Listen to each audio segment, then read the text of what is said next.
Hai guys, assalamualaikum warahmatullahi wabarakatuh. Welcome back to my channel Durian Ramyon yang kali ini akan berpenampilan beda dari sebelumnya, yaitu kita akan menyantap makanan favorit sambil kita bercerita tentang horor. Jadi simak terus ya, jangan lupa pencet tombol lonceng. Hai guys. Aku tadi udah beli makanan untuk aku makan sambil bercerita nanti. Jadi ini adalah salah satu favorit makanan aku yang ada eh, di perantauan ya, di Hong Kong ini. Jadi ini adalah salah satunya, dan salah satunya lagi yang paling favorit itu mungkin kalian udah menduga, tapi saya belum mengkonfirmasi ya, yang mana yang akan menjadi paling favorit makanan aku. Tapi di episode video-video selanjutnya pasti nanti aku akan memberi tahu kalian mana yang paling favorit. Oke, jadi uh, channel aku ini memuat hal baru ya, yaitu kita akan bercerita horor sambil kita akan menikmati makanan, dan makanan itu salah satu favorit aku. Dan kalian kalau semakin suka dengan channel aku, kalian bisa komen di bawah nanti apa yang akan aku makan, kalian bisa request di bawah. Jadi kalau banyak yang request meskipun aku nggak senang, mungkin aku akan mencoba untuk memakannya ya. Tapi kalau aku sih semua makanan itu suka ya gitu. Oke, jadi ini adalah makanannya. Tereng. Jadi aku tadi tuh berjalan sampai di dekat stasiun kereta api. Jadi agak terlalu jauh. Mungkin sekitar 10 menit 15 menit lah. Tapi aku tadi sambil lihat-lihat lah. Tadang, yaitu sushi. Nah, tadi aku beli di salah satu tempat makanan, beli sushi. Nah, seperti ini. Sambil aku nanti bercerita kepada kalian, oke? Maafkan ya nanti ada kata-kata yang gak jelas ataupun kata-kata yang salah, mohon dimaafkan ya, karena ini adalah video langsung dan gak aku edit. Jadi ini langsung aja mengalir dari pikiran dan juga dari mulut aku langsung gitu, langsung berkata-kata tanpa berpikir gitu loh. Jadi ya kepingin aja aku mau membuat konten ini gitu. Ini aku kita review dulu ya ini sushi ini ya, kita review dulu. Jadi ini tadi aku beli seharga $30.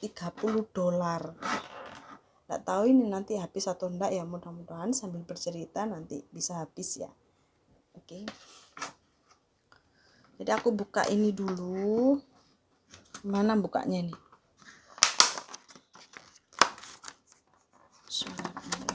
Tadi aku udah cuci tangan ya. Datang tadi aku udah cuci tangan, cuci gelas juga sambil menyiapkan ini semua. Jadi aku sudah cuci tangan. Di sini ada 10 macam ya. Ya, ini adalah 10 macam.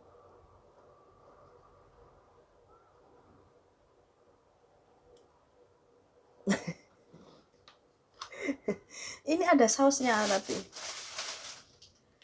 ada sausnya wasabi yang hijau yang pedas. Ini soy sauce, ini sosis kecap asin ya, kalau kita nyebutnya sih kecap asin gitu ya. Ya, ini kecap asin. Jadi nah ini ya, kalau mungkin ini nggak ada rasa, kita bisa mencoba ini ada mencoba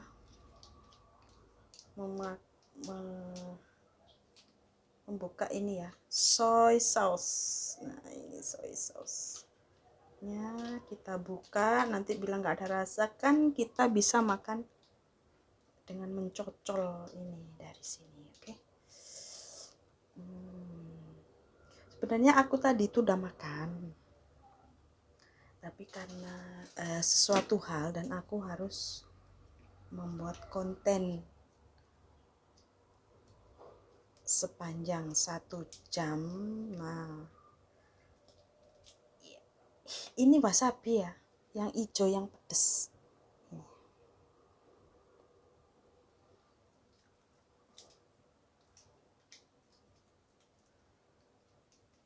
Nggak keluar, katanya suruh sobek di sini, nggak keluar. Apa sih? Aduh, cerot.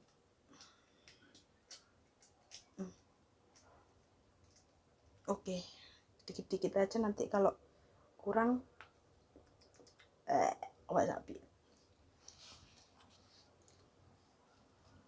Nggak taruh mana tadi? Sini ada. Oke, ini tadi udah kita review, udah ada sausnya, udah ada makanannya, jadi langsung aja kita sambil bercerita. Tapi sebelum itu kita berdoa dulu ya. Jadi maafkan ya buat teman-teman yang sesama muslim kalau aku makan sambil bercerita ya. Maafkan, jadi maaf ya. Karena kontennya harus begitu gitu loh. Ya kan. Bismillahirrahmanirrahim.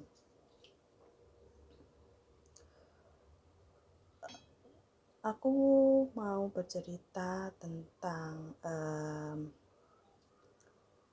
Mbak Tuti ya namanya ya. Saya kasih nama Mbak Tuti, tapi ini namanya semua udah disamarkan. Mbak Tuti ini dulu itu kerja. Bismillahirrahmanirrahim.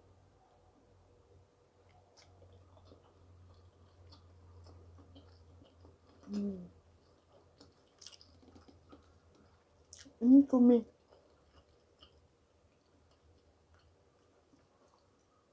cumi rebus sama dikasih saus gitu aja. Jadi Mbak Tuti ini dulu kerja juga kerja di Hong Kong, tapi dia tuh hanya 1 kontrak ya, sekitar 2 tahun gitu. Terus dia bersama suaminya tinggal di kota Jakarta. Dia bekerja sebagai pegawai kafe di sana. Ya masih milik saudara jauh gitu ya. Tapi bukan kafe yang besar gitu, bukan. Ini seperti kafe lesehan biasa, ada makanan gitu, ada wifi. Jadi bukan kafe-kafe yang mahal seperti punya orang kaya, itu bukan ya. Dan setelah itu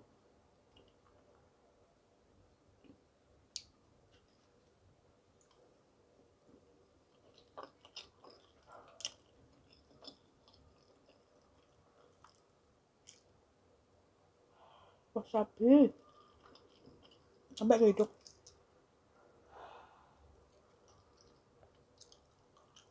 Terus sedikit loh. Minum dulu guys.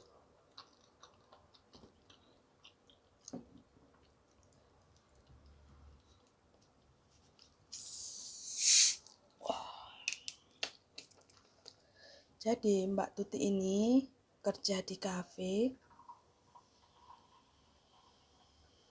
sekitar 2 bulan. Tapi sebelum itu sudah banyak pegawai-pegawai lain yang kerja di tempat itu ya kan.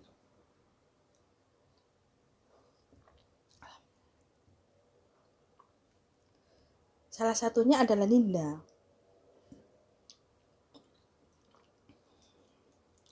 Linda ini masih muda, istilahnya tuh masih remaja, sekitar umur 22 23 lah.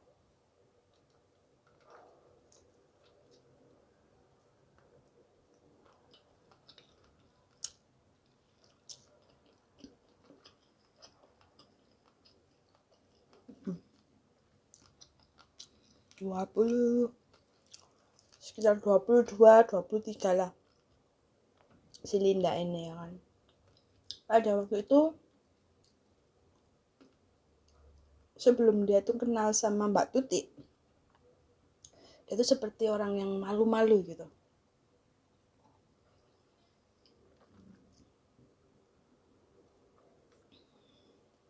Mungkin karena kan dia belum kenal ya. Tapi setelah berjalan 2 bulan, Linda itu semakin erat hubungannya sama Mbak Tuti ini. Jadi Mbak Tuti ini seperti dijadikan kakaknya sendiri gitu. Seperti dijadikan kakaknya sendiri gitu.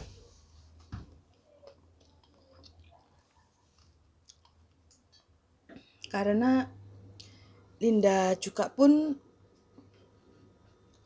nggak mempunyai sanak family gitu.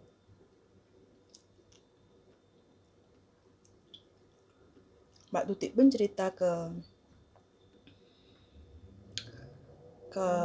aku pun sendiri,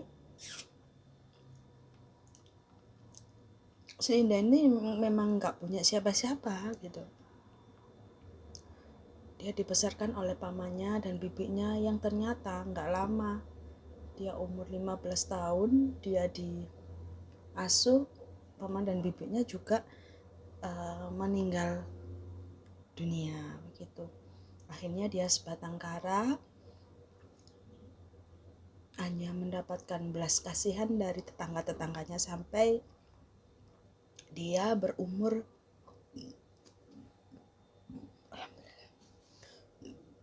minum Coca-Cola jadi sampai dia berumur 17 tahun. Dan pada waktu umur 17 tahun itu, jadi ini ceritanya tentang aku lupa kasih tahu, ceritanya tentang si Linda ya. Jadi pada waktu umur 17 tahun itu dia diambil oleh kenalan tetangganya dan dia membawanya ke kota. Kalau enggak salah itu dulu kotanya itu kota Surabaya. Lalu kota Surabaya, jadi waktu itu di kota Surabaya membutuhkan beberapa karyawan gitu kan.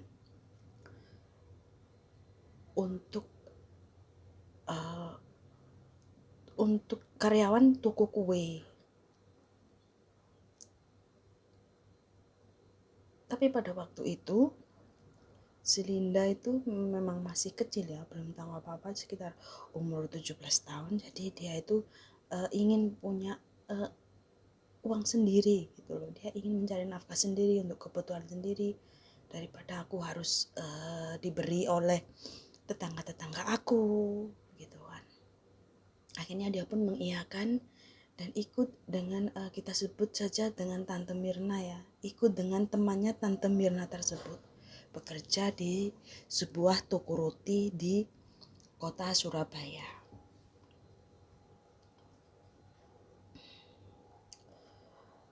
Dan tidak selang berapa lama, mungkin sekitar 3 bulan, dia pun dipindah ke kota Jakarta karena di sana pun juga membutuhkan.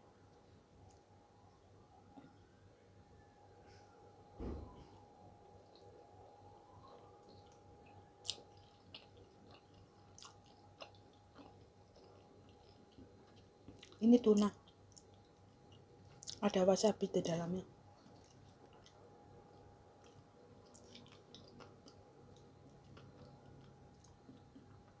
Jadi setelah dia tuh bekerja selama 2 tahun di sana, akhirnya dia itu mengenal salah satu customer di tempat toko kue tersebut. Kita sebut saja namanya Bu Vinda gitu ya. Bu Vinda ini diam-diam menawarkan sebuah pekerjaan kepada Linda. Enak Lin, di sana karyawan, jadi kamu nggak perlu lagi kotor-kotor seperti ini, katanya kan. Ah masa Bu? Iya, kamu nanti aku jadi sekretaris, tapi bukan sekretaris aku, ada nanti sendiri. Tapi saya tuh nggak bisa apa tuh ya, pekerjaan kantor dia tuh nggak bisa. Dia tuh terus terang sama Bu Vinda. Nanti ada yang ngajarin, kasihan kamu, aku kan sudah lama di sini jadi tahu kamu itu kerjanya apa. Kerjanya bagaimana, harus bangun pagi, harus nyiapin segala macam kebutuhan untuk membuat roti, ya kan.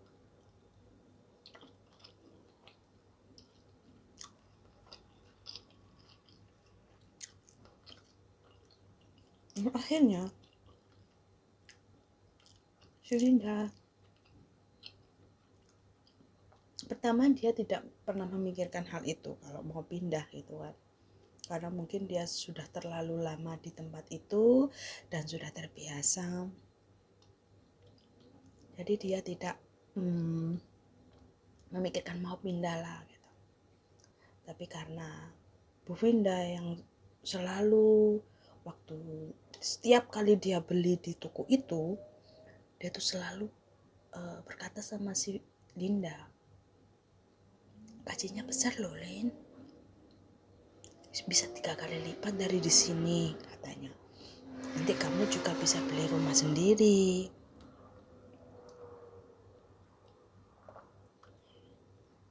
Kata si Bu Vinda tadi, ini apa ya? Rumput laut mungkin ya. Warnanya hijau. Seperti ini.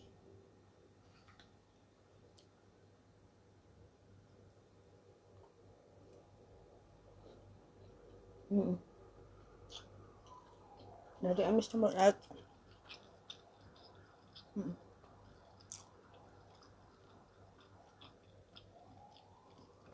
Rumput laut yang dicampur dengan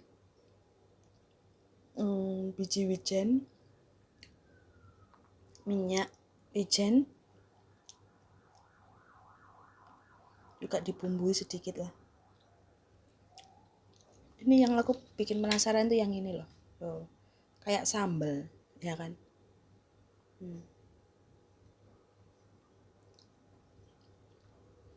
Ini tahu di dalamnya apa ya, nantilah.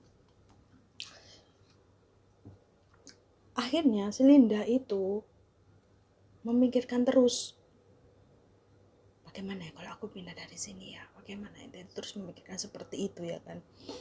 Dan akhirnya setelah dibujuk sama Bu Vinda selama kurang lebih 3 bulan atau berapa bulan, maaf, si Linda akhirnya mau pindah kerja di kantornya Bu Vinda tadi. Kita langsung persingkat aja ya untuk lebih cepatnya. Akhirnya setelah si Linda ini menjalani pekerjaan itu sekitar selama 5 bulan, dia merasa enjoy. Dia juga mendapat beberapa teman. Dari gajinya dia sudah bisa kos sendiri, bisa makan sendiri, cukup lah untuk dia sendiri gitu ya, malah lebih dia bisa nabung gitu kan. Tapi pada waktu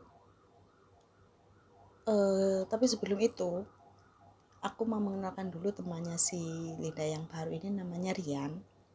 Dia juga satu kantor, tapi dia juga tinggal di dekat rumah kosnya si Linda ini.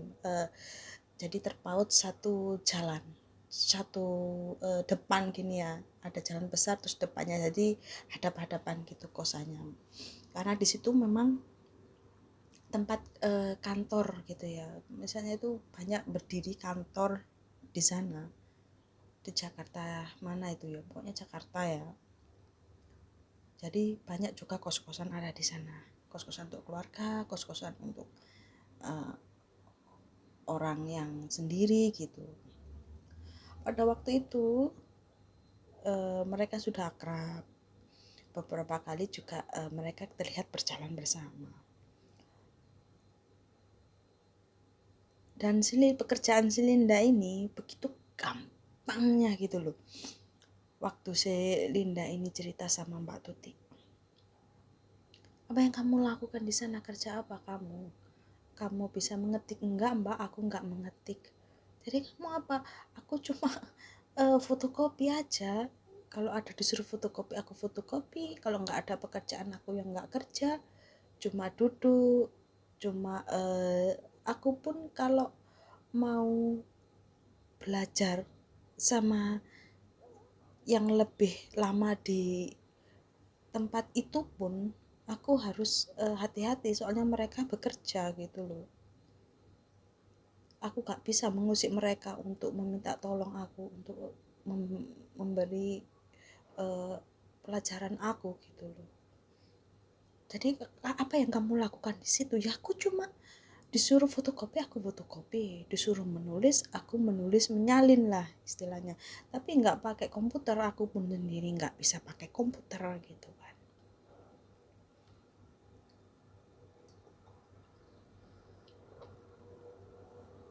Akhirnya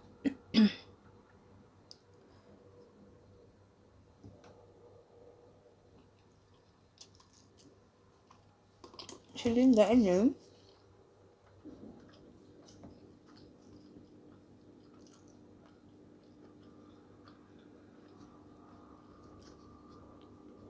si Linda ini beberapa hari nggak masuk kerja. Pada awalnya waktu itu dia pulang agak larut malam karena baru saja ada seperti pesta kantor ya, makan bersama begitu, bersama rekan-rekannya, bersama senior-seniornya di kantor itu. Dan Linda pun pulang kemalaman dan langsung kelelahan. Dia pun akhirnya tidur tanpa mencuci kaki, ganti baju gitu. Itu yang dia ingat awal dari dia sakit. Jadi sekarang waktu itu dia itu sakit ya, awal dari dia sakit itu. Jadi di sekujur tubuhnya itu dia itu terasa berat, seperti habis apa ya, maraton gitu katanya. Seperti habis maraton,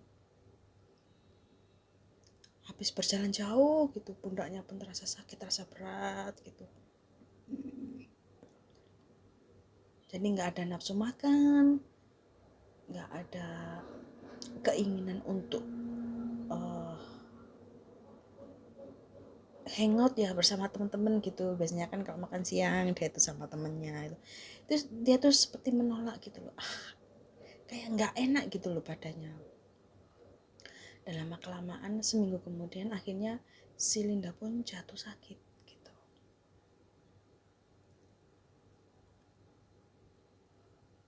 Si Linda tuh jatuh sakit, dan pada waktu itu Sirian mungkin karena beberapa hari dia nggak melihat si Linda, dia mengunjungi Linda di kosannya. Linda, kamu kenapa? Katanya.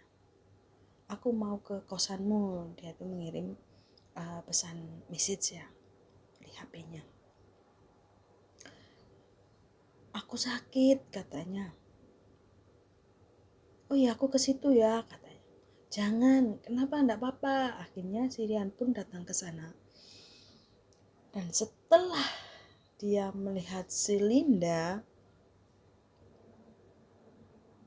dia merasa ada sesuatu yang bukan dari biasanya, yaitu bukan sakit biasa gitu.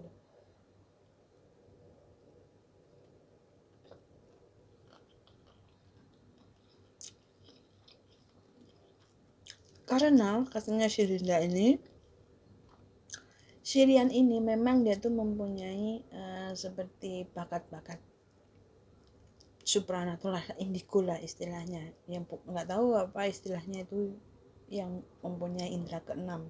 Dia bisa merasakan, dia bisa melihat begituan. Akhirnya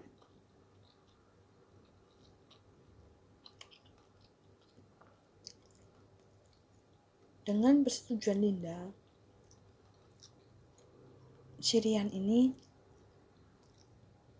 langsung membawa si Linda ke tempat seseorang yang dia kenal, seseorang yang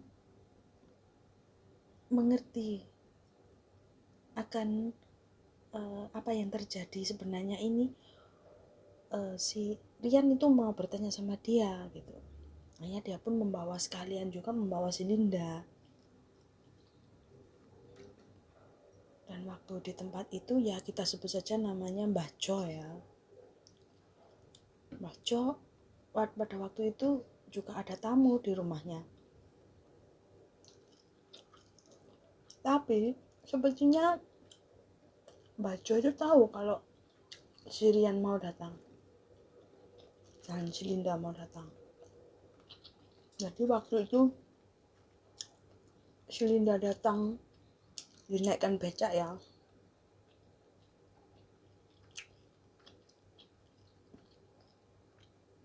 Waktu datang ke rumahnya Mbah Jo itu, Mbah Jo itu seperti mengerti gitu loh. Langsung masuk aja. Langsung diberikan langsung dipersilakan masuk ke dalam kamarnya Mbah Jo. Mau nyoba yang ini tadi.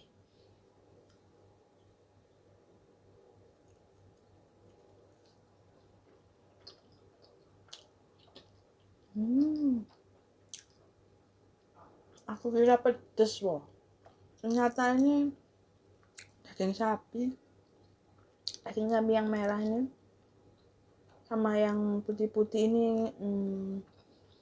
wijen teman-teman guys. Kan? Manis.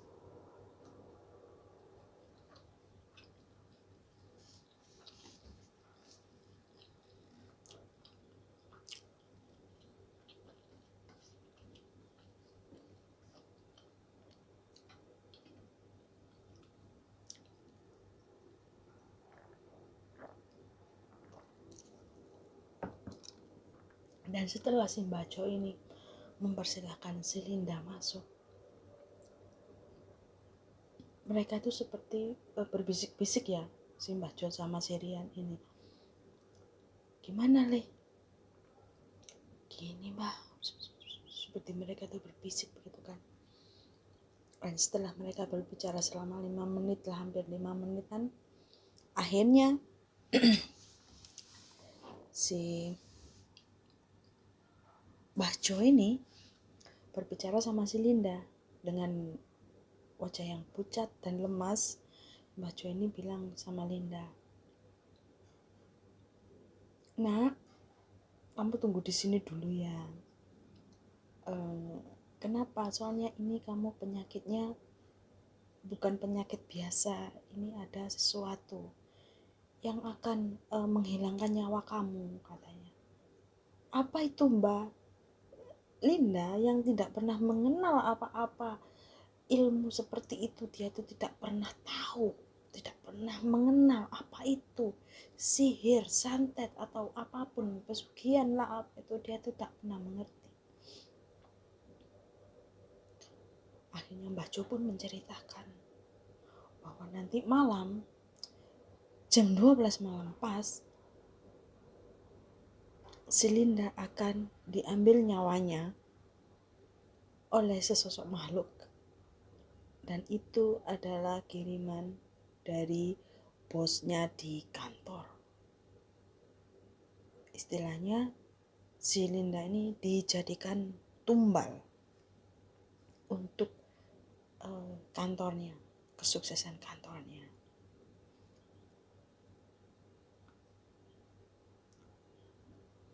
Beberapa kali si Linda tidak mengerti, dan akhirnya dengan pelan-pelan si Rian pun menjelaskan sampai si Linda ini mengerti. Dan ternyata benar, pesugihan ini bisa dilakukan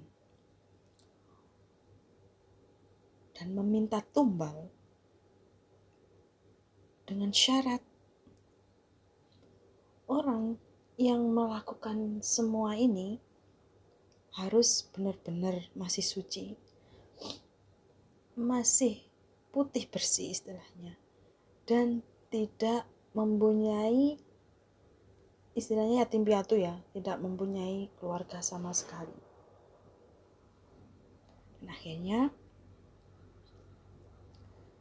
Linda pun mengerti apa yang terjadi, dan si Linda pun menuruti apa kata Mbah Jo ya tadi. Dan apa kata Rian? Dengan setianya Rian itu menunggui si Linda, menyiapkan minumnya, makannya. Mbah Jo pun berkata,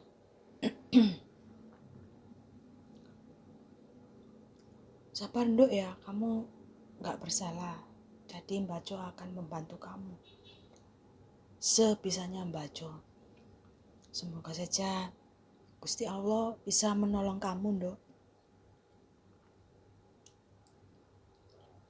Akhirnya Rian dan juga Mbah Jo pergi ke tempat kosnya si Linda tadi.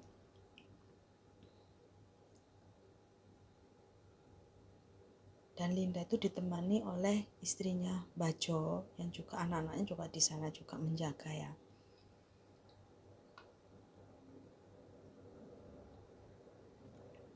Dan ini cerita Rian.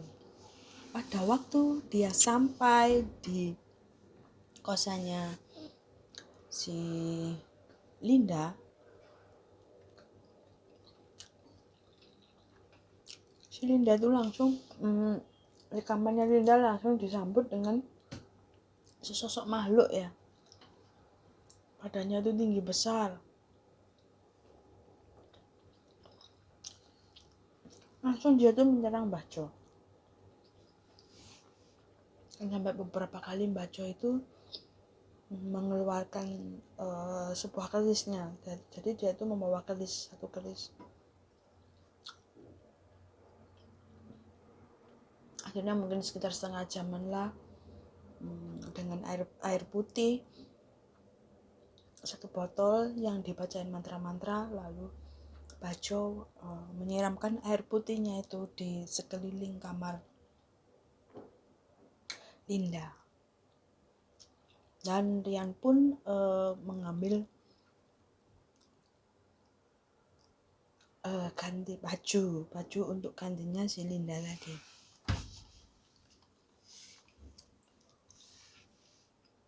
Dan sambil berjalan pulang, Mbah Jo pun bercerita sama si Rian,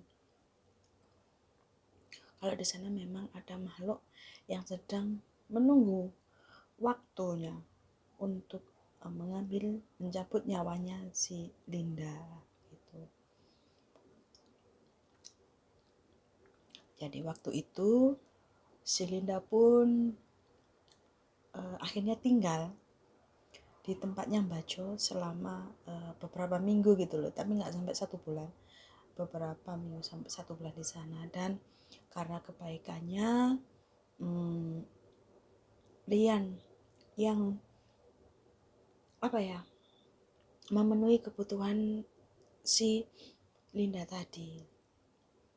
Mungkin karena kasihan ya, atau nggak tahu, mungkin dia kasihan ataupun dia suka ya gitu, nggak tahu ya. Dan akhirnya si Rian pun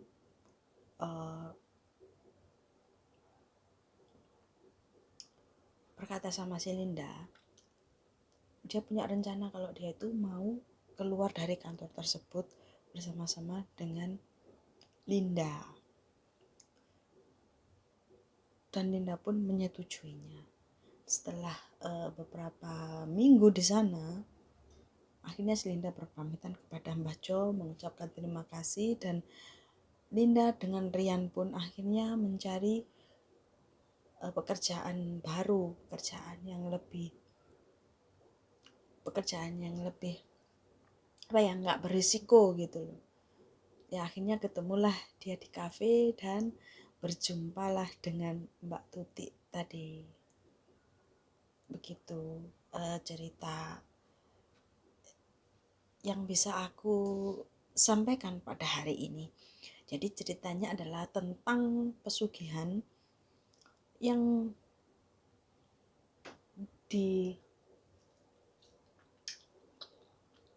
dilakukan seorang bos kantor yang sangat besar. Karyawannya sendiri ditumbalkan. Dan ciri-cirinya harus seperti itu ya, harus suci, belum ternodai, dan juga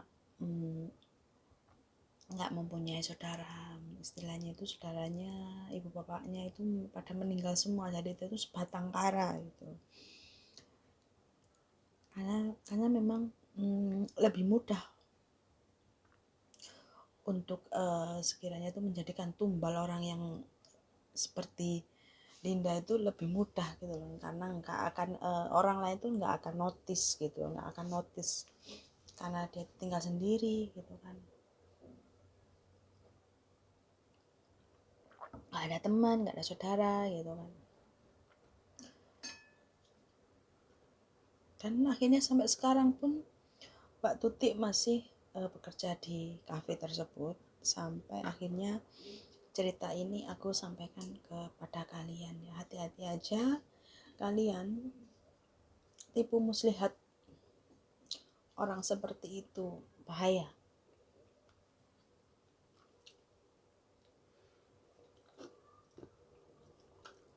Makanan kita belum habis loh guys.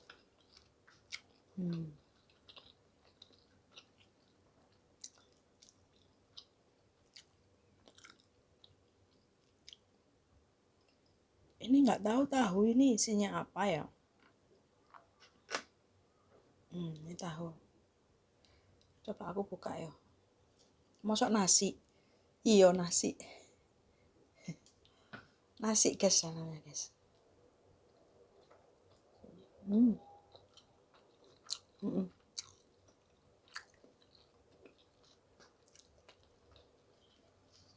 Ini manis.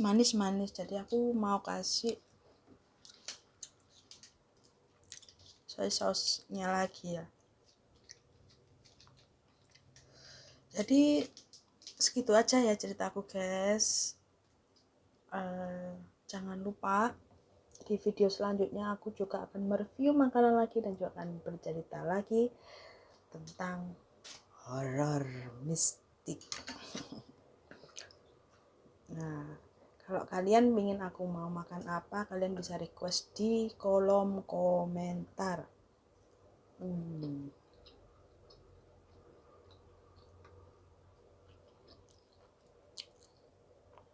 Ini telur ini.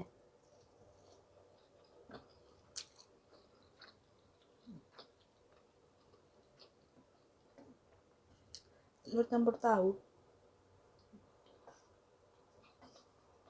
Nggak ada rasanya sama sekali. Nah ini ikan. Bukan ikan geng, ini isi kepiting itu loh. Isi kepiting. Tapi bukan kepiting asli yang ini kepiting buatan. Jadi enggak Jadi nggak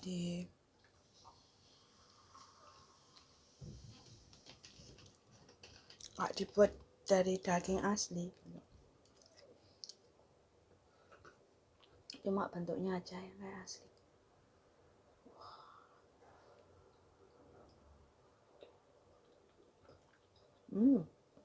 Wasabi ini kewajam loh, sampai kesini kalau aku makan sedikit.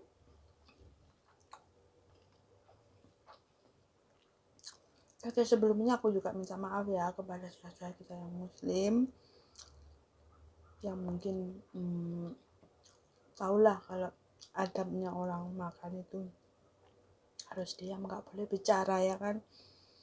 Tapi mohon maaf lah, cuma di video ini aja aku kalau di tempat lain enggak lah. Ini kan cuma hanya untuk kontennya.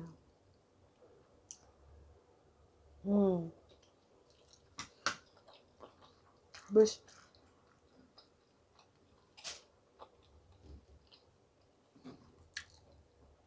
ini wasabinya cuma aku makan sedikit. Di sini kecap asin. Apa sih?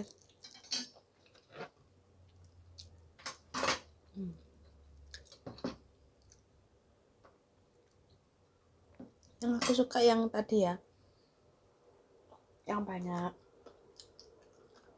telur ikannya.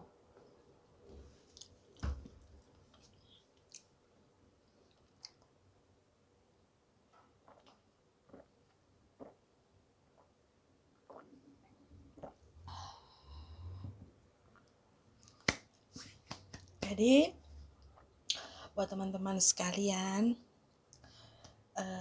jangan dipikirkan buruknya ya, pikirkan kebaikannya, pesan dari video ini gitu. Untuk teman-teman sekalian, semoga diberikan kesehatan, semoga diberikan rezeki yang banyak, yang dalam kesusahan segera dipermudah, yang sedang sakit disembuhkan, amin amin ya robbal alamin. Segera kita berjumpa lagi di video selanjutnya. Kalau kalian melihat videoku, silakan komen next video apa yang akan aku makan, akan aku review, akan aku buka. Tapi ada satu yang ingin aku makan sambil ingin bercerita dengan kalian. Ya, itulah. Kalian juga pasti tahu. Alhamdulillah. Maaf ya. Oke guys, segitu aja. Jumpa lagi di next episode di Durian Ramyeon. Bye bye, see you.